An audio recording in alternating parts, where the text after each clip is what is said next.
देश में सरकारी नौकरियों की हालत क्या है, इसके अगर आप आंकड़े सुनेंगे तो हैरान हो जाएंगे।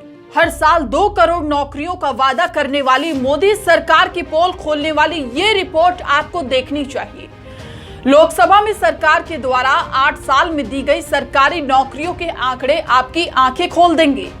लोकसभा में केंद्रीय कार्मिक राज्य मंत्री जितेंद्र सिंह ने पिछले हफ्ते बताया कि पिछले 8 साल में सिर्फ 7,22,311 लोगों को सरकारी नौकरी मिली, जबकि आवेदन मतलब कि नौकरी के लिए अप्लाई करने वालों की संख्या 22,05,99,238 थी। मतलब समझे, 22 करोड़ आवेदन और नौकरी सिर्फ 7 लाख। क्या हाल है इस देश में बेरोजगारी का। युवाओं को सालाना 2 करोड़ नौकरी देने के वादे के साथ मोदी सरकार सत्ता में आई। मोदी सरकार की तुलना अगर मनमोहन सिंह सरकार में युवाओं को दी गई जॉब से की जाए तो ये सरकार मनमोहन सरकार से फिसड्डी साबित हुई है। और आंकड़े बताते हैं कि यूपीए सरकार में सालाना 7.36 लाख औसत नई नौकरियां पैदा हुई। मीडिया इस मुद्दे को उठाना नहीं चाहता, विपक्ष मुद्दा उठाता है तो उसे सुना नहीं जाता। अब आते हैं मोदी सरकार के 2 करोड़ की नौकरी वाले दावे पर कि ये कैसे फेल हो गया। देश की अर्थव्यवस्था को मजबूत करने और युवाओं को रोजगार उपलब्ध कराने के लिए प्रधानमंत्री नरेंद्र मोदी ने 25 सितंबर 2014 को मेक इन इंडिया योजना की शुरुआत की। इसके जरिए 2020 तक 10 करोड़ नए रोजगार के अवसर पैदा करने का लक्ष्य था।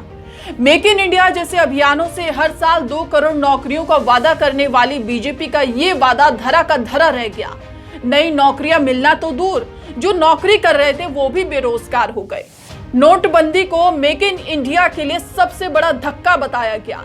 नोटबंदी से छोटे और मझोले उद्योगों की कमर टूट गई, जिससे देश के एमएसएमई सेक्टर पर बहुत बुरा असर पड़ा। सीएमआईई के आंकड़ों की माने तो नोटबंदी के बाद साल 2018 में 1 करोड़ 10 लाख लोगों की नौकरी चली गई। बाकी कसर कोरोना ने पूरी कर दी। भारत सरकार के आंकड़ों के मुताबिक देश में 2020 में महामारी की पहली लहर में 1 करोड़ 45 लाख लोगों की नौकरी गई, दूसरी लहर में 52 लाख लोगों की और तीसरी लहर में 18 लाख लोगों की नौकरी गई। तो नौकरी तो नहीं मिली, पर नौकरी जाने का सिलसिला जारी रहा। केंद्र सरकार के पास कुल 40,35,000 पद हैं, जिसमें अभी 30,55,000 कर्मचारी काम कर रहे हैं। तो अब बाकी बचे 9,79,000 पद जो खाली है। इसके लिए 16 जून को प्रधानमंत्री नरेंद्र मोदी ने अगले 1.5 साल में 10 लाख नौकरियां देने का ऐलान किया। और इसके लिए मोदी ने ट्वीट कर सभी विभागों और मंत्रालयों में अगले 1.5 साल के दौरान 10 लाख लोगों की भर्ती करने के निर्देश दिए थे।